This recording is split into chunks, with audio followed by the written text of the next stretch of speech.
Good morning students, আমি কস্তুরী দি। আজকে আমি তোমাদেরকে পড়াবো ডিফিউশন থিওরি, ঠিক আছে? তো আশা করি তোমরা সবাই ভালো আছো। আমরা একটা খুবই কঠিন পরিস্থিতির মধ্যে দিয়ে যাচ্ছি, একটা অতিমারি পরিস্থিতি। দেখো, যে কোনো পরিস্থিতি কিন্তু মানুষকে নতুন কিছু শেখায়, যেটা আমার মনে হয় যে তার পজিটিভ দিকটাই নেওয়া উচিত।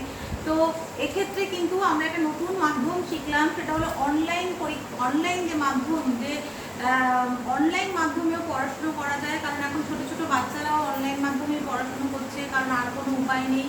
এবং আরেকটা জিনিস তোমাদের ক্ষেত্রে হচ্ছে, তোমরা অনেকেই ভাবছো যে পরীক্ষা কবে হবে, এবং দেখা যাচ্ছে যে একটা খেয়েই হারিয়ে ফেলছো। আমি তাদেরকে বলবো যে খেয়েই হারিও না, এটাকে একটা পজিটিভ দিক হিসেবে ধরো, যে আমি একটা সময় পাচ্ছি, সেই সময়ে আমার প্রিপারেশনটাকে আরও ভালোভাবে, আরও জোরালোভাবে কিন্তু তৈরি করতে পারছি। কারণ WBCS এর মতন একটা বড় যে প্ল্যাটফর্ম, সেখানে পারফর্ম করতে গেলে কিন্তু নিজেকে সেই পর্যায়ে তৈরি করতে অনেক সময় লাগে। তো এই সময়টাকে কিন্তু তোমরা নষ্ট করো না। পরিস্থিতি একদিন ঠিক হবেই, আমরা সবাই আশাবাদী, এবং পরিস্থিতি ঠিক হলেই কিন্তু আবার আমরা আগের মতনই সব কিছু করতে পারবো। পরীক্ষা তো হবেই, পরীক্ষা বন্ধ হবে না। তো এখন আমি তোমাদের আগেই বলেছিলাম সেই সমস্ত টপিকগুলোর পড়বো যেগুলো আমাদের জন্য 2021-এ ইম্পর্টেন্ট। আগের দিন তোমরা দেখেছো আমি ইভলিউশন থিওরি পড়িয়েছি। সবকটা থিওরি কিন্তু আমাদের জন্য ইম্পর্টেন্ট, কিন্তু আমি সেই থিওরিগুলো পড়াচ্ছি যেগুলো একটু লেন্থি, 32 নম্বর 24 নম্বরের আসছে, এবং যেগুলো বুঝতে কিন্তু স্টুডেন্টদের যথেষ্ট বেগ পেতে হচ্ছে। তো ইভলিউশনারি থিওরি তোমরা যারা যারা দেখেছো, আশা করি বুঝেছো। তাদের মধ্যে অনেকেই কমেন্ট করেছো, আমার খুবই ভালো লাগে তোমাদের কমেন্ট করে। আমি আরও নিজেকে মোটিভেট করি, তোমাদের লাইক আমাকে আরও মোটিভেট করে। তো কাইন্ডলি তোমরা কিন্তু কমেন্ট করবে, লাইক করবে। একজন পোস্ট মডার্নিজমের জন্য বলেছো। পোস্ট মডার্নিজম কিন্তু ছোট্ট একটা টপিক আসে 10 নম্বরের। যাদের কাছে আমার কোয়েশ্চেন অ্যান্সার বইটা আছে, সেই বইটার মধ্যে পোস্ট মডার্নিজমের যে টপিকটা সেটা আছে।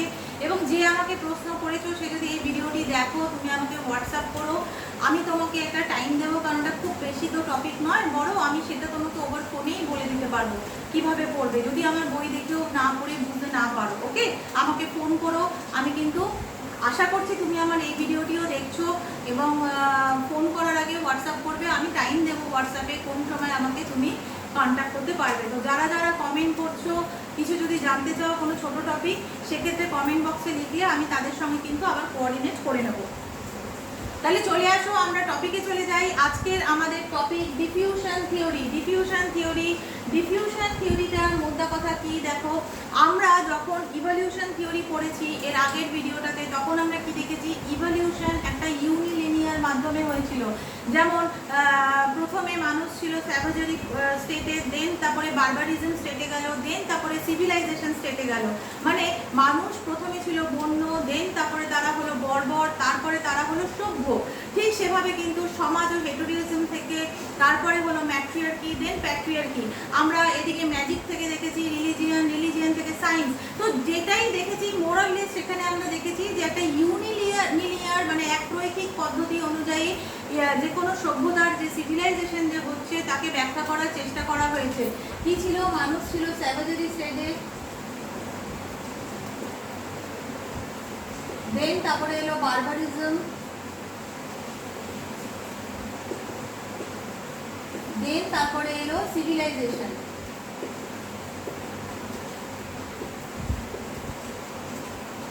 দেখো, তাই তো এই স্টেটের মধ্যে দিয়ে সমাজ বন্য, বর্বর এবং সভ্য, এই স্টেটের মাধ্যমে কিন্তু সমাজ অতিবাহিত হয়েছিল। তো আজকে আমরা যখন ডিফিউশন করব, ডিফিউশনিস্টরা কি বলেছে, ডিফিউশনিস্টরা বলছে দেখো, পৃথিবীর বিভিন্ন জায়গায় কিন্তু ডিফিউশনটা মানে কালচার মানে সংস্কৃতির যে বিকাশ, সেটা কিন্তু একটা অদ্ভুত ওয়েতে দেখা গেছে যে বিভিন্ন জায়গায় সাংস্কৃতিক বিকাশ ঘটেছে, এবং সেখানে কিন্তু কোথাও কোথাও সাদৃশ্যতাও পরিলক্ষিত হয়েছে। মানে কিছুটা সিমিলারিটি, কালচারাল সিমিলারিটি রয়েছে, কালচারাল এরিয়ার একটা কনসেপ্ট রয়েছে।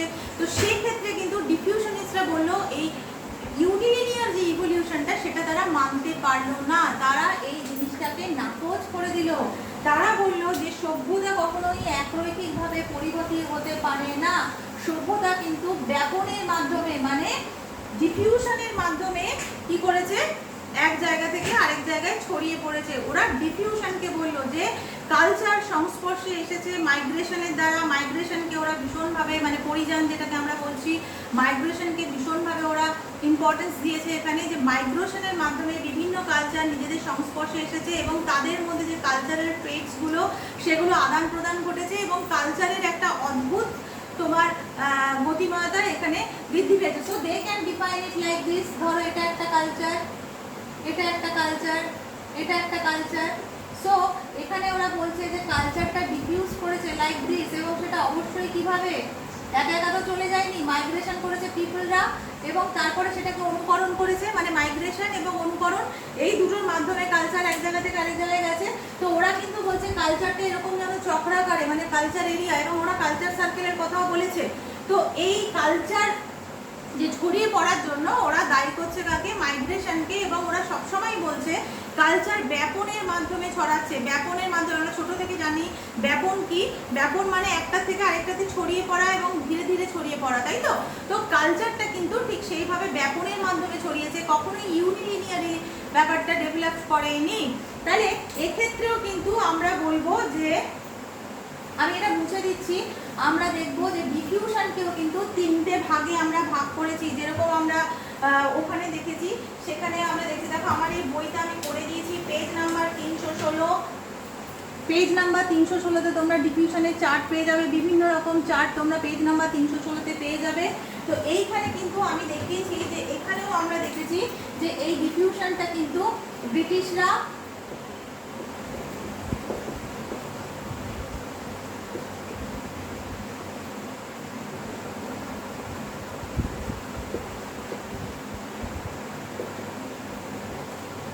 এই তিনটে ঘরানাতে হয়েছিল, British, German, American, British, German আর আমেরিকান। তাহলে সবার আগে আমি কিন্তু এগুলো করতে করতে মুছবো, কারণ ডিফিউশন থিওরিটা কিন্তু বোঝানোর জন্য বেশ কয়েকটা ডায়াগ্রাম আমাকে আঁকতে হবে। তাহলে সবার আগে আমি চলে আসি ব্রিটিশ ডিফিউশনিস্টদের মধ্যে। ব্রিটিশ ডিফিউশনিস্টরা কি বলেছিল দেখো,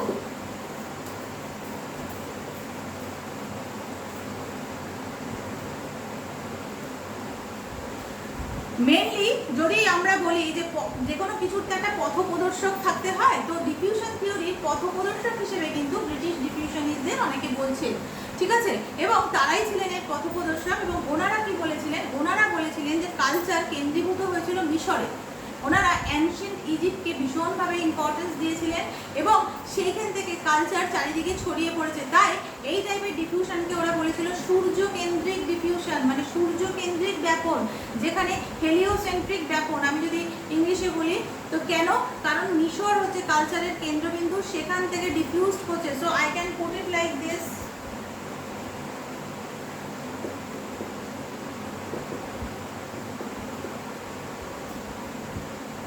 অ্যানশিয়েন্ট ইজিপ্ট, দেখো খাতা তোমাদের বারবারই আমি বলেছি, খাতা কিন্তু প্রেজেন্ট করবে হেডিং, তার আন্ডারে সাব হেডিং, কয়েকটা বুলেটে জিনিস লিখবে এবং অ্যাজ মাচ অ্যাজ পসিবল বিভিন্ন ডায়াগ্রাম এবং ফ্লোচার্ট দেবে, বাই কালার ইউজ করবে, যেগুলো ইম্পর্টেন্ট সেগুলোকে আন্ডারলাইন করবে। তাহলে এটা যদি অ্যানশিয়েন্ট ইজিপ্ট হয়, এইভাবে কালচার কিন্তু অ্যানশিয়েন্ট ইজিপ্ট থেকে মনে করা হচ্ছে ডিফিউজ হচ্ছে বিভিন্ন জায়গাতে। এটা কারা বলেছিল? ব্রিটিশ ডিফিউশনিস্টরা বলেছিল।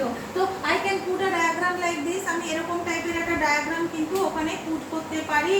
তাহলে যেরকম আমরা ইভলিউশনিজম যখন ব্যাখ্যা করেছিলাম তখন কয়েকজন স্কলারের আমি দেখিয়েছিলাম, যদি এই প্রশ্নটা 32 নম্বরের আসে বা 24 নম্বরের আসে, তখন তো শুধু এটুকু লিখলে হবে না, প্রত্যেকটা যে ঘরানা, যেটা আমি বললাম ব্রিটিশ ঘরানা, জার্মান ঘরানা বা আমেরিকান ঘরানা, প্রত্যেকের ক্ষেত্রে কিন্তু একজন দুজন অ্যাটলিস্ট স্কলারের নাম আমাদেরকে বলতে হবে। তো আমি এখন আপাতত যে কজন রয়েছে প্রত্যেকের সম্বন্ধেই তোমাদের কিছু কিছু বলার চেষ্টা করছি। প্রথমেই আসছে Elliot Smith, British diffusionist Elliot Smith. কে? British diffusionist Elliot Smith. Smith কি বলেছিলেন? স্মিথ কিন্তু এই মিশরের কনসেপ্টটাতে ভীষণভাবে প্রভাবিত ছিলেন এবং তিনি বলেছিলেন আজ থেকে প্রায় 4000 খ্রিস্টপূর্বাব্দে হয়তো বা মিশরে প্রথম সভ্যতার সূত্রপাত হয়েছিল। তারপর মিশর থেকে মাইগ্রেশনের মাধ্যমে সমস্ত জায়গায়, সমস্ত পৃথিবীতে কালচারের ডিফিউশন ঘটেছে, মানে কালচারের ব্যাপন ঘটেছে। হ্যাঁ, এটা উনি আমাদেরকে বলেছিলেন এবং এই সংক্রান্ত তার একটা বই আছে যেটা in the beginning of the origin of civilisation, খুব বিখ্যাত একটা পুস্তক। সেখানে কিভাবে এই কালচারটা ডিফিউজড হয়েছে বলে ওনার যে মতামত সেটা উনি কিন্তু ওখানে লিখে গিয়েছেন। এই মতামতগুলো আমাদের জন্য ভীষণ ইম্পর্টেন্ট। এক্ষেত্রে তিনি বলেছিলেন মানুষ কিন্তু কখনোই সৃজনশীল নয়। কি মানুষ সৃজনশীল নয়? মানুষ সৃজনশীল নয়, হয়তো বা পরিবেশের কোনো এক অনুকূল পরিবেশে, মানে অনুকূল পরিস্থিতি এসেছিল পরিবেশে, এবং সেই অনুকূল পরিস্থিতিতে কোনো কালচার ডেভেলপ করেছিল, এবং সেই কালচারের বৈশিষ্ট্যটা, সেই কালচারাল ট্রেডটা অ্যাডপ্টেড হয়েছিল বাই দ্য পরিবেশ, তবে গিয়ে সেটা ট্রান্সমিটেড হয়েছে অন্যান্য জায়গায় এবং ছড়িয়ে পড়েছে সেই জনগোষ্ঠীর মধ্যেও। তার মানে মানুষ সৃজনশীল নয়, কোনো অনুকূল পরিবেশীয় পরিস্থিতিতে সভ্যতার সঞ্চার ঘটে, এবং সেই ট্রেডটা আস্তে আস্তে যেই ট্রেডটা সিলেক্টেড হচ্ছে, অ্যাডাপ্টেড হচ্ছে, অ্যাডাপ্টেশনের মাধ্যমে বা অ্যাসিমিলেশনের মাধ্যমে, সেইটা কিন্তু আমরা দেখছি কি হচ্ছে, সেটা ট্রান্সমিটেড হয়ে যাচ্ছে। তাহলে এলিয়ট স্মিথের এই জায়গাটা কিন্তু আমরা খুব ভালোভাবে বলবো। এবং উনি কিন্তু বলেছিলেন সরি, এই যে ঘটনাটা, এই ঘটনাটা প্রাচীন মিশরেই ঘটেছিল, এবং সভ্যতার যে ব্যাপন বা সংমিশ্রণ, মানে আমি তোমার কাছে গেলেই যে তুমি আমার কালচারটাকে অ্যাডপ্ট করবে তা নয়, বা আমি তোমার কাছে গিয়ে তোমার কালচারটাকে অ্যাডপ্ট করছি তা নয়। এর যে সংমিশ্রণ, এদের যে আদান প্রদান, সেই আদান প্রদানটা কিন্তু স্বাভাবিক নিয়মেই ঘটে। সেক্ষেত্রে কিন্তু কোনো চাপিয়ে দেওয়া ব্যাপার নেই, এটা দেখাদেখির মাধ্যমে, অনুকরণের মাধ্যমে একটা স্বাভাবিক নিয়মেই জিনিসটা সংগঠিত হয়। এবং উনি মনে করতেন যে ঠিক এর পূর্বে ন্যাচারাল ম্যান,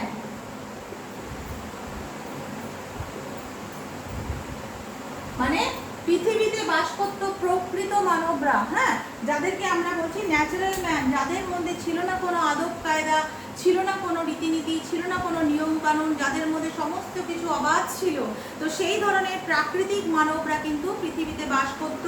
এবং তারপরে কিন্তু আস্তে আস্তে এই প্রাকৃতিক মানবেরা কালচারাল বৈশিষ্ট্যগুলোকে কোনো একটা অনুকূল পরিবেশের মধ্যে নিজেদের মধ্যে ডেভেলপ করেছে। ওকে, এবং এক্ষেত্রে উনি একটা অদ্ভুত সাদৃশ্যতা দেখিয়েছিলেন, সেটা হলো মিশরে যে সমস্ত স্থাপত্যগুলো, সেই স্থাপত্যগুলো ঠিক সেম টাইপের স্থাপত্য কিন্তু উনি ইংল্যান্ডের বিভিন্ন স্তম্ভের সঙ্গে দেখেছেন, সিমিলারিটি রয়েছে। উনি জাপানি প্যাগোডাতে দেখেছেন, সিমিলারিটিস রয়েছে। তাহলে এই যে বিভিন্ন বা মায়া পিরামিড বলতে পারো, এই যে বিভিন্ন সাদৃশ্যতা, তো এক্ষেত্রে কিন্তু উনি বলছেন যে এটাই প্রমাণ যে ডিফিউশন হয়েছে, এবং সেটা মিশর থেকেই এসেছে। মিশরই ছিল সভ্যতার প্রাণকেন্দ্র বা কেন্দ্রবিন্দু, মানে সূর্যকেন্দ্রিক সভ্যতার কেন্দ্রবিন্দু মিশর, এবং এখান থেকেই কিন্তু এই সমস্ত জায়গাতে এই যে নিদর্শনগুলো সেগুলো ছড়িয়ে পড়েছে। এবং এই ক্ষেত্রে কিন্তু উনি এই সমস্ত স্থাপত্যগুলোর মাধ্যমে এটা প্রমাণ দেওয়ার চেষ্টা করেছেন। আরেকটা জিনিস, উনি ডিফিউশন অফ কালচার 1933-তে উনি লিখেছিলেন ডিফিউশন অফ কালচার থিওরিটা। এবং এই যে ডিফিউশন যেটা স্মিথ বলেছিল, সেটাকে সমর্থন করেছিল কে? ডব্লিউ.জে. পেরি। ডব্লিউ.জে. পেরি।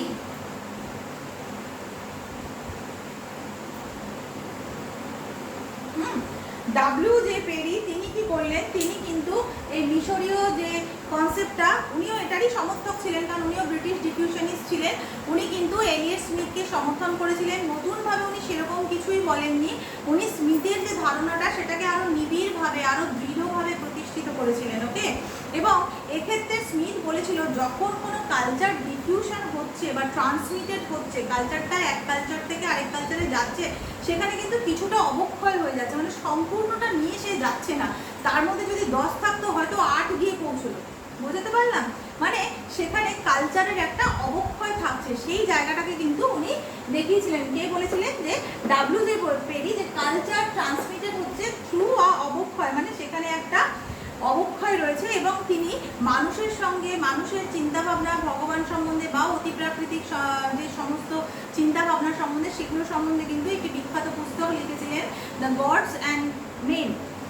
এই পুস্তকে তিনি সেই সময়কার যে মানুষের যে আধ্যাত্মিক চিন্তাভাবনা, যে সমস্ত অতিপ্রাকৃতিক চিন্তাভাবনা তাদের মধ্যে কাজ করতো, সেটা কিন্তু উনি লিখে গিয়েছিলেন। তাহলে ডব্লিউ.জে. পেরির আমরা এটা দেখলাম যে তিনি নতুন করে কিছুই বললেন না, যেটা বলেছিলেন স্মিথ সেটাকেই প্রতিষ্ঠিত করলেন। শুধু বললেন যে হ্যাঁ, কালচারটা যাচ্ছে কিন্তু কিছুটা অবক্ষয়ের মাধ্যমে ট্রান্সমিট হচ্ছে।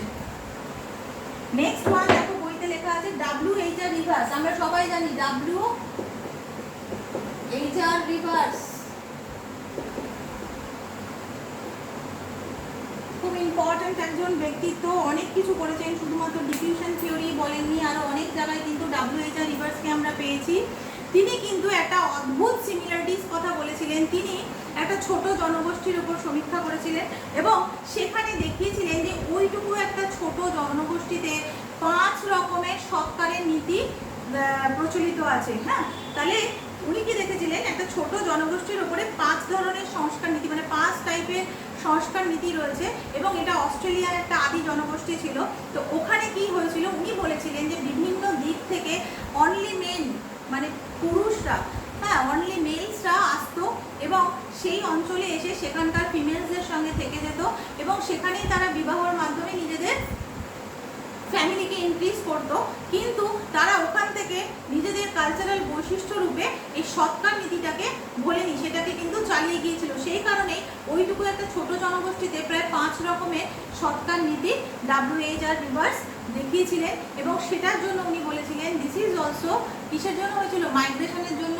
এবং মাইগ্রেশন হওয়ার পরে তাদের ওই নীতিটা কি হয়েছিল, অনুকরণ হয়েছিল। তার মানে আমরা যেটা দেখছি যে ডিফিউশনের যেটা মোদ্দা কথা, যে মাইগ্রেশন হচ্ছে এবং দেন সেটা অনুকরণের মাধ্যমে সেই অঞ্চলের পিপলদের মধ্যে ডিফিউজ হয়ে যাচ্ছে কালচারটা, সেটা এখানেও প্রতিষ্ঠিত করা গেল। তাহলে রিভার্স কিন্তু এই কথাটা আমাদেরকে বলেছিলেন। এবং এক্ষেত্রে কিন্তু আরেকটা জিনিস আমাদের বলতে হবে যে এই যে এরা যারা তোমার ব্রিটিশ ডিফিউশনিস্ট ছিল, তারা যে থিওরিটা দিয়েছিল সেখানে যে মিশরই একমাত্র জায়গা যেখানে সভ্যতা হয়েছিল এবং সেখান থেকে সভ্যতা ছড়িয়ে পড়েছিল, এইটা কিন্তু অনেকেই মেনে নিতে পারেনি। বিশেষ করে আমেরিকান এবং জার্মান পরিব্যক্তিবিদ যারা ছিলেন বা ব্যাপনতত্ত্ববিদ যারা ছিলেন, তারা কিন্তু এই মিশরীয় কনসেপ্টটাকে মেনে নিতে পারেননি। তারা বলেছে এটা কখনোই সম্ভব নয়, কোনো একটা পার্টিকুলার জায়গাতেই শুধুমাত্র সভ্যতা ডেভেলপ করেছিল এবং তারপর সেটা ডিফিউজ করেছিল। এছাড়া এটা অনেক বেশি বস্তুকেন্দ্রিক ছিল, কালচারের যে অন্যান্য যে বৈশিষ্ট্যগুলো সেগুলো কিন্তু এরা খুব একটা গুরুত্ব দেয়নি, সেগুলোকে কিছুটা যেন নেগলেক্ট করে গিয়েছে। এছাড়াও আর্কিওলজিক্যাল এভিডেন্সের ওপর অনেক বেশি গুরুত্ব দেওয়া হয়েছে, অবশ্যই সেটা গুরুত্ব দেওয়া দরকার, কিন্তু তার পাশাপাশি অন্যান্য যে সমস্ত জিনিসগুলো রয়েছে বর্তমান কালচারে, সেই জিনিসগুলোকে কিন্তু এখানে কিছুটা হলেও নেগলেক্ট করা হয়েছে। তাহলে এটা গেল ব্রিটিশ। এবার চলে আসি জার্মান। দেখো আমার বইতে পেজ নাম্বার 316-তে কিন্তু ব্রিটিশ, জার্মান এদের কথা আমি বলেছি। হ্যাঁ, এখানে চার্ট করে বলে দিয়েছি, এখান থেকে একটু পড়ে নেবে। সবার আগে র্যাটজেলের কথা বলবো। আর আমরা কি জানি এরা কিসের উপরে বিশ্বাস ছিল, কালচার ক্যারিজ, ঠিক আছে, বিভিন্ন সাংস্কৃতিক বৃত্ত। এবং এরা কিন্তু বলেছিল যে এরকম কালচারটা এরকম, যেরকম আমি আগেরবার দেখিয়েছিলাম এখানে কালচার কালচার কালচার তার যে ট্রান্সমিশন হচ্ছে, হ্যাঁ সেটা কিন্তু এরকম বোধ পেতে হচ্ছে, হ্যাঁ বোধ পেতে হচ্ছে, যেটা আমি বলেছিলাম। তো এরা কিন্তু ওই জিনিসটাকে ভীষণভাবে ইম্পর্টেন্ট করেছিলেন। এবং র্যাজেল যেটা বলেছিলেন, র্যাজেল বলেছিলেন, এটা মুছে দিচ্ছি আমি, র্যাজেল যেটা বলেছিলেন, র্যাজেল কিন্তু ওই সৃজনশীলতার ব্যাপারটাকে মেনে নিয়েছিলেন যে মানুষ সৃজনশীল নয় এবং সে কোনো কিছু যখন কালচার হিসেবে অ্যাডাপ্ট করছে সেটা অবশ্যই অনুকরণের মাধ্যমেই করছে। কোনো একটা কিছু সে দেখেছে এবং সেটাকে অনুকরণের মাধ্যমে সে ডেভেলপ করছে অ্যাজ আ কালচার।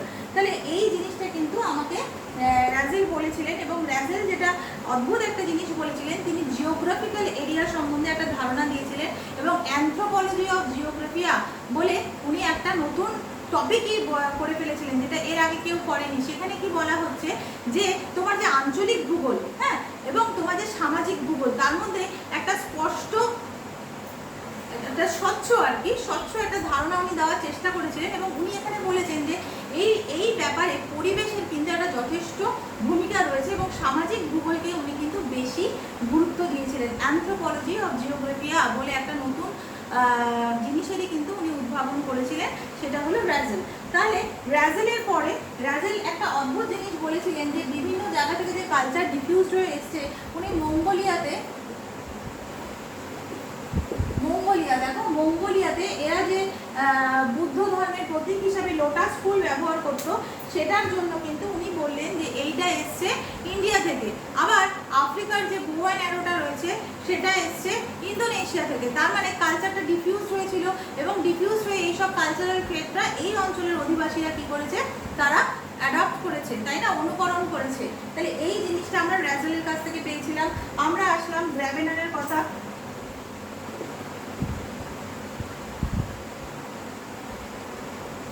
গ্র্যাবেনার ভীষণ ইম্পর্টেন্ট একজন ব্যক্তিত্ব। কুচুনকারিজ যে ইয়েটা ছিল, গ্রুপটা ছিল জার্মানদের, তার মধ্যে গ্র্যাবেনারের নাম আমরা ভীষণ মানে একদম উজ্জ্বলভাবে সবারই অবদান রয়েছে, গ্র্যাবেনারেরও অবদান যথেষ্ট রয়েছে।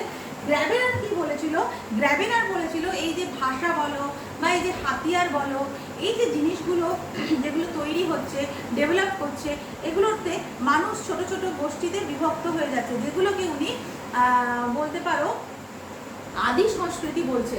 মানে আদি সংস্কৃতি বলছে, কি বলছে, বা প্রিমিটিভ কালচারও বলতে পারো। এই আদি সংস্কৃতিটা পরবর্তী সময়ে বিভিন্ন জায়গায় কালচারটাকে ডিফিউজ করছে। তো এইভাবে করেও কিন্তু দেখো আমি একটা ডায়াগ্রাম দিতে পারি যে আদি সংস্কৃতি সে বিভিন্ন জায়গায় ডিফিউজ হয়ে যাচ্ছে। এবং ওশানিয়ার যে একটা জনগোষ্ঠী, সেই জনগোষ্ঠীতে ওশানিয়ার যে সংস্কৃতি, এখানে প্রচলিত সংস্কৃতি, তার উপরে কিন্তু উনি স্টাডি করেছিলেন, এবং স্টাডি করে ওখানে উনি 6 রকমের সাংস্কৃতিক স্তর দেখিয়েছিলেন, যেখানে তাসমানিয়ান ছিল, তারপর তোমার অস্ট্রেলিয়ান ছিল, টোটেমিক ছিল, এরকম করে করে পলিনেশিয়ান পর্যন্ত লাস্টে ছিল। এবং সেখানে উনি বলেছিলেন এই তাসমানিয়ানরা, এটা চার্ট করে আছে বইতে 316-17 পাতাতে, হ্যাঁ, আমি আর এখন চার্ট করলে আমাদের ভিডিওটা অনেক লেন্দি হয়ে যাবে। তাসমানিয়াটা ছিল ওনার মতে সব থেকে প্রাচীন সংস্কৃতি, এবং পলিনেশিয়ানটা পরবর্তী একদম নবীন। এবং উনি বলেছেন যত যাতায়াতের মাধ্যম উন্নতি ঘটেছে, এক কালচার থেকে আরেক কালচারের ডিফিউশনও তত তাড়াতাড়ি সংঘটিত হয়েছে। তাহলে এটা তো কোয়াইট অবভিয়াস, এটা তো হবেই। এবং উনি প্রাইমারি ডিফিউশন এবং সেকেন্ডারি ডিফিউশন কি, এটা মুছে দিচ্ছি, হ্যাঁ,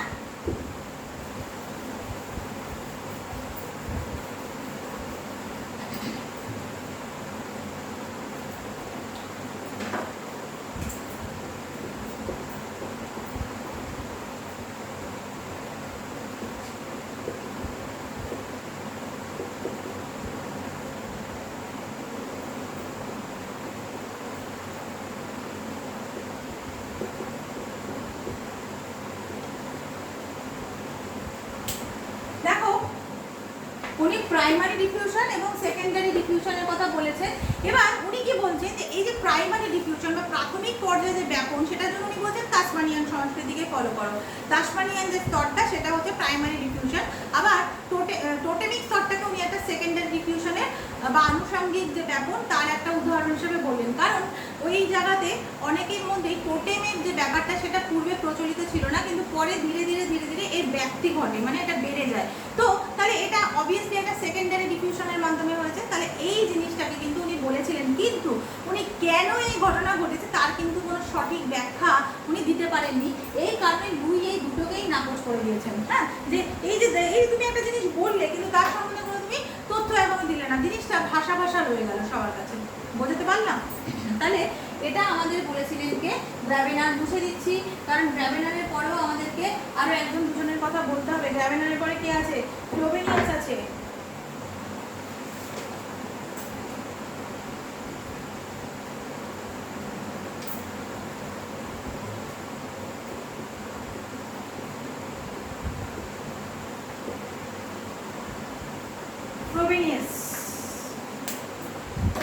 ফ্রোবেনিয়াস কি বলেছিল দেখো, ফ্রোবেনিয়াসও কিন্তু মাইগ্রেশনের উপর জোর দিয়েছিল, এবং ওখানে কিন্তু উনি উদাহরণের মাধ্যমে বলেছিলেন যে ওয়েস্ট আফ্রিকাতে যে ধরনের মুখোশ বা যে ধরনের তীর ধনুক যেগুলো ব্যবহার হচ্ছে, সেগুলো কিন্তু ওয়েস্ট আফ্রিকাতে ইন্দোনেশিয়া থেকে এসেছে। এটাও কিন্তু ব্যাপনের একটা প্রমাণ। ওকে, তাহলে এই জিনিসটা উনি বলেছিলেন। এবং উনি আরেকটা জিনিস নতুনভাবে বললেন, যেটা আমরা আগে দেখেছিলাম অ্যানথ্রোপোলজি অফ জিওগ্রাফিয়া, এখানে উনি বলছেন জিওগ্রাফিক্যাল স্ট্যাটিস্টিক্স। মানে এই যে পরিবেশগত বিভিন্ন যে ফ্যাক্টরসগুলো আসছে তার একটা স্ট্যাটিস্টিক করো, তার একটা বেশি আধুনিক বলে অনেকেই মনে করেছেন। তাহলে এখানেও কিন্তু উনি এই কথাটা অবশ্যই মেনে নিয়েছেন যে মাইগ্রেশন হয়েছিল, মাইগ্রেশনে অনুকূল পরিবেশের মধ্যে কোনো ট্রেড, সেই ট্রেড ডেভেলপ করেছে, অ্যাডাপ্টেশন হয়েছে এবং সেটা ট্রান্সমিটেড হয়েছে, ঠিক আছে। তাহলে এই জিনিসটা আমাদের অ্যাডাপ্টেশন এবং অ্যাসিমিলেশন যে ব্যাপারটা, সেই জিনিসটাতেও কিন্তু উনি যথেষ্ট গুরুত্ব আরোপ করেছিলেন। এটাকে বলেছিলেন ফ্রোবেনিয়াস। তো এই ক্ষেত্রে আমরা দেখলাম যে জার্মান ডিফিউশনিস্টের মধ্যে এই তিনজনের কথা আমি পড়বো। তারপরে আমরা চলে যাব, তোমরা ফাদার স্কিমেটের কথাও বলতে পারো, আমি ছোট করে একটু বলে দিই। ফাদার স্কিমেট তিনি কিন্তু ভিয়েনা ডিফিউশন স্কুলের পথপ্রদর্শক হিসেবে নিজেকে প্রতিষ্ঠিত করেছিলেন। ভিয়েনা সেখানে কিন্তু উনি যে ফাদার স্কিমেট যেটা বলেছিলেন, তিনি কিন্তু কি বলেছিলেন, তাসমানিয়ার যে সংস্কৃতিটার কথা গ্র্যাবেনার বলেছেন, সেটাকে উনি বলেছেন এটা প্রাচীন নয়, তাসমানিয়ানটা কখনোই প্রাচীন নয়। মূল কেন্দ্র মানে সংস্কৃতির মূল কেন্দ্র, প্রাচীন সংস্কৃতির অনেক কাছাকাছি তারা, উনি পিগমিদের ধরেছিলেন। কাদের? পিগমি জনগোষ্ঠীকে। হ্যাঁ, এই পিগমি জনগোষ্ঠীকে অনেক বেশি প্রাচীন বলেছেন এবং উনি কিন্তু অনেকগুলো স্তরে জিনিসটাকে ডিফাইন করেছেন, ভাগ করেছেন। প্রিমিটিভের পরে তোমার সেকেন্ডারির পরে টার্সিয়ারি। তো এইভাবে করে কিন্তু উনি সভ্যতার যে স্তরগুলো, সেই স্তরগুলোকে ভাগ করেছিলেন। উনিও যথেষ্ট গুরুত্বপূর্ণ অবদান আমাদের জার্মান ডিফিউশনে লিখেছে। এক্ষেত্রেও আমরা বলতে পারি এই যে ডিফিউশনের যে ধারণা, সেই ধারণা সম্বন্ধে কিন্তু স্পষ্ট কোনো কিছু জার্মান ডিফিউশন থেকে পাওয়া যায়নি। এরাও কিন্তু অনেক বেশি ম্যাটেরিয়াল কালচারের উপর ডিপেন্ডেন্ট ছিল এবং এক্ষেত্রেও আমরা জিনিস যেটা বলতে পারবো যে ওরা যে প্রেজেন্টেশনটা করেছিল, সেখানে যে ব্যাপক যে বিস্তৃতি হয়েছিল, তার কোনো সঠিক যে তথ্য, সেই তথ্যটাও কিন্তু জার্মান ডিফিউশনিস্টরা দিতে পারেনি। এবং কমপ্লেক্স ট্রেড কিন্তু ওদের ওখানে অনেক বেশি ছিল। কি ছিল? Complex trade. সেটার যে কি ব্যাপার, সেই ব্যাপারটাও কিন্তু ওরা জার্মান ডিফিউশনিস্টরা বলতে পারে। আমরা চলে আসি আমেরিকানদের।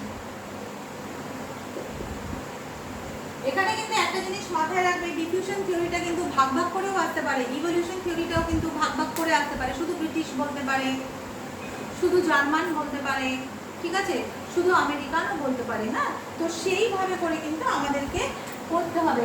আমেরিকান ডিফিউশন বলতে গেলে আমাদের বোয়াজের কথা বলতেই হবে, যিনি আমাদের কালচার এরিয়া, কি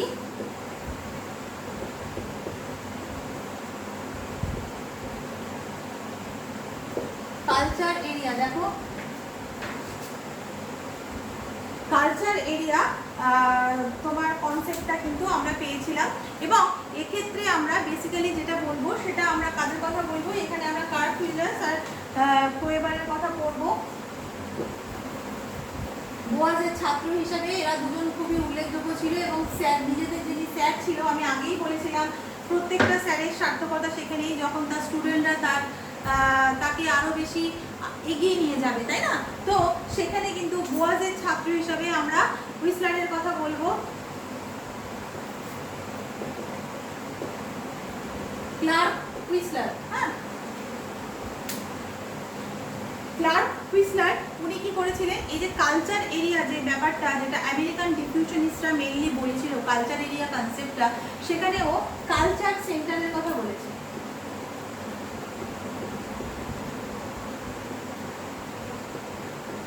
মানে কালচারের একটা মূল কেন্দ্র আছে, সেটার কথা বলেছে এবং এই কেন্দ্রকে ঘুরে ফিরে পলিটিক্স, ইকোনমিক্স,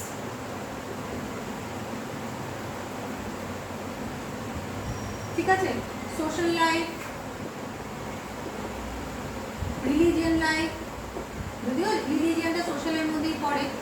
তাহলে মানুষের এই জিনিসগুলো কিন্তু কালচারকে তোমার কেন্দ্র, কালচার কেন্দ্র মানে কালচার সেন্টারকে কেন্দ্র করেই ঘুরে ফিরে যেন পরিবাহিত হয়।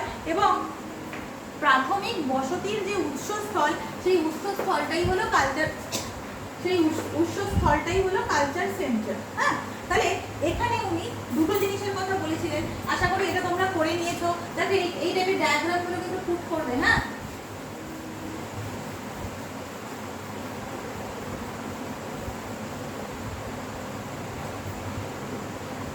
এখানে উনি ন্যাচারাল ডিফিউশনের কথা বলেছেন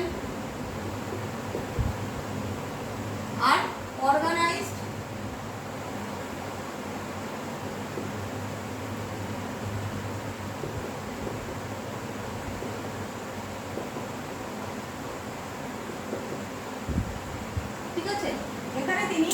দেখো ন্যাচারাল ডিফিউশনের কথা বলেছে এবং অর্গানাইজ ডিফিউশনের কথা বলেছে। তা ন্যাচারাল ডিফিউশন মানে ন্যাচারাল মানে প্রকৃতিভাবে যেটা হচ্ছে সেটা কিন্তু অবশ্যই একটা লং প্রসেস, একটা দীর্ঘ মেয়াদী প্রক্রিয়া। উদাহরণ হিসেবে উনি যে কোনো কিছু চাষবাসের যে পদ্ধতি অনুকরণ সেটাকে বলতে পারেন, যেমন ভুট্টা চাষের যে অনুকরণ ওখানে ওই অঞ্চলে হয়েছিল সেটাকে উনি ন্যাচারাল ডিফিউশন বলেছেন। আবার অর্গানাইজ ডিফিউশন মানে খুব তাড়াতাড়ি সংগঠিত হয়েছে, কালচারটা ডিফিউজ করেছে ওখানে, সেটার কারণ হিসেবে উনি কোনো মাধ্যমকে দায়ী করেছেন, কোনো একটা মিডিয়ামটা যেন এটাকে ইম্পোজ করে দিল। সেটা কি সেই মিডিয়ামটা হিসেবে উনি কোনো বাইরের কারো আক্রমণ বলছেন বা কোনো ধর্ম প্রচারক এলো, সেরকম কোনো ঘটনা ঘটলো, সেই যে মাধ্যমগুলো, সেই মাধ্যমের মাধ্যমে যে কালচার ডিফিউশন হচ্ছে সেটাকে কিন্তু উনি বলছেন যে অর্গানাইজ ডিফিউশন। তাহলে এই দুটো ধারণা কিন্তু আমরা পেয়েছিলাম কার কাছ থেকে? ক্লার্ক হুইসলারের কাছ থেকে। মুছে দিলাম। ক্রোডেবার ভীষণ ইম্পর্টেন্ট।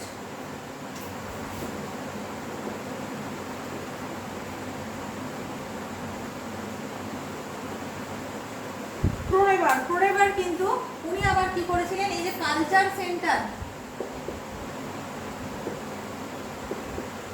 এই কথাটা উনি ইউজ করার পক্ষপাতী ছিলেন না। উনি বলছেন তার জায়গায় তুমি ইউজ করো কালচার ক্লাইম্যাক্স, মানে কালচারটা সংস্কৃতির একটা চরম পর্যায়ে পৌঁছলো, চরম পর্যায়ে পৌঁছলে তবেই সে ডিফিউজ হতে পারবে। এবং অ্যাকর্ডিংলি কিন্তু উনি কালচারের যে এরিয়া, তার ফুড এরিয়া অনুযায়ী সেটাকে ভাগ করে দিয়েছিলেন ওই অঞ্চলে, আমেরিকান ওই পার্টটাতে। আমেরিকান একটা আদিম জনগোষ্ঠীদের ওপর উনি সমীক্ষা করেছিলেন এবং বিভিন্ন জনগোষ্ঠীদের যে ফুড হ্যাবিট এবং তার সঙ্গে তাদের কালচার এরিয়া, সেই জায়গাটাকে কিন্তু উনি ভাগ করেছিলেন এবং বলেছিলেন যখন সেইটা কালচার ক্লাইম্যাক্সে মানে চরম পর্যায়ে গিয়ে পৌঁছচ্ছে তখনই সেটা ডিফিউজ হয়ে বাইরে বেরোচ্ছে। বুঝতে পারলাম তো? এই জিনিসটা কিন্তু উনি করেছিলেন। এবং উনি আরেকটা জিনিস যেটা ক্রোডেবার আমাদেরকে বলেছিলেন, কালচার ক্লাইম্যাক্সের যে ধারণাটা, উনি সেই কালচার ক্লাইম্যাক্সের উপরে যে জোনগুলো ভাগ করেছেন, আর্কটিক জোন, সেন্ট্রাল জোন বা মাউন্টেন জোন হিসেবে আমেরিকান যে ভাগগুলো সেগুলোকে কিন্তু উনি ভাগ করে দিয়েছিলেন। হ্যাঁ, আর ফুড এরিয়া ওয়াইজ যেটা আমি বললাম, ফুড এরিয়া ওয়াইজটা কিন্তু এর আগেও আমরা দেখেছি। ফুড এরিয়া ওয়াইজটা আমরা ক্লার্ক হুইসলারেই দেখেছিলাম। ক্লার্ক হুইসলারের এই কনসেপ্টটাকে, ফুড এরিয়া কনসেপ্টটাকে, যে বিভিন্ন জায়গার ফুড হ্যাবিট অনুযায়ী সেই অঞ্চলের কালচার, সেটা উনি বলছেন যে যখন ক্লাইম্যাক্সে পৌঁছবে সেই অনুযায়ী কিন্তু সেটাকে আর্কটিক রিজিয়ন বা তার মাউন্টেন রিজিয়ন এইভাবে করে কতগুলো ভাগে ভাগ করে দেওয়া সম্ভব। তো সেটা কিন্তু উনি দেখিয়েছিলেন। এই সবকটা কিন্তু আমরা ছকের মাধ্যমে দেখাবো। হ্যাঁ, ফুড এরিয়া কনসেপ্টটা ওই জায়গাটা আমি বলার সময় বললাম, হয়তো আমি ঠিক খেয়াল করছি না, ওটা করেছিলেন আমরা হুইসলার ফুড এরিয়া কনসেপ্টটা, কিন্তু ওটার থেকে আমরা যখন কালচার সেন্টারে থেকে কালচার ক্লাইম্যাক্সের দিকে যাব সেটা আবার অন্য, Arctic zone, mountaineer zone, south zone, West zone, এইভাবে করে কিন্তু ওইটাকে ভাগ করে দিয়েছিলেন ক্রোডেবার। ওকে, তো এই জায়গাটা আমাদেরকে খুব ভালোভাবে পড়তে হবে এবং প্রত্যেকটা যে বক্তব্য সেগুলোকে চার্টের মাধ্যমে যেরকম ইভলিউশনে করা আছে ঠিক সেইভাবে করে করতে হবে। এক্ষেত্রেও তোমরা বলতে পারো এই যে জিনিসটা, এই আমেরিকান ডিফিউশনিস্টের যে স্থিতিশীলতা, সেই স্থিতিশীলতা যেন অনেকটা যেন স্থিতিশীল, খুব একটা গতিময়তা যেন ছিল না। এবং এখানে কিন্তু কোনো হিস্টোরিক্যাল ডেপথ মানে ঐতিহাসিক গভীরতাও কিন্তু খুব কম ছিল। আর গতিময়তা না থাকার জন্য মনে হয় যেন জিনিসটা অনেক ন্যারো ওয়েতে এটার ব্যাপ্তি ঘটেছিল। ওকে, তাহলে এই জিনিসগুলোর মাধ্যমে আমরা ডিফিউশন থিওরিকে ব্যাখ্যা করতে পারি, যেখানে ডিফিউশন থিওরির আমরা তিনটে ধারণা দেখলাম। তিনটে ধারণার মধ্যে আমরা প্রত্যেকের আন্ডারে 2-3 জন করে অ্যাটলিস্ট স্কলারের নাম দেখলাম। এগুলো আলাদাভাবেও আসতে পারে, আবার একসাথে ডিফিউশন কোয়েশ্চেন হিসেবেও কিন্তু আসতে পারে। তাহলে এই ভিডিওটা যদি তোমাদের ভালো লাগে বা যদি তোমরা আরও কোনো নতুন ভিডিও পেতে চাও, অবশ্যই কমেন্ট বক্সে আমাকে জানাবে। তোমাদের লাইক আমাকে অনেক বেশি মোটিভেশন করে, তোমাদের কমেন্ট আমাকে অনেক বেশি মোটিভেশন করে। এই বইটি তোমরা যদিও প্রত্যেকেই বিভিন্ন বই পড়ছো, তাও আমি বলবো যদি সম্ভব হয় বইটি তোমরা মার্কেট থেকে সংগ্রহ করে নেবে। এতে কিন্তু আমি সমস্ত রকম চার্ট যেগুলো যেভাবে ইউজ করতে হবে সেটা দেখিয়েছি। এবং অনেকেই হয়তো এই মুহূর্তে বিজ্ঞান পরিচিতি প্রথম খণ্ড আর দ্বিতীয় খণ্ডটা পাচ্ছ না, এটা এখন রিপ্রিন্ট হবে, বন্ধ আছে কাজ। আশা করি জুলাই মাসে আমি কাজ শুরু করতে পারবো। যদি জুলাইয়ে কাজ শুরু করি, আইদার জুলাই এন্ড অথবা আগস্টের প্রথম সপ্তাহের মধ্যে তোমরা বইটি আবার মার্কেটে রিপ্রিন্টেড হয়ে পেয়ে যাবে। ওকে, তো আজকে এই পর্যন্তই। Thank you. তো আমার ফোন নাম্বারটা আরেকবার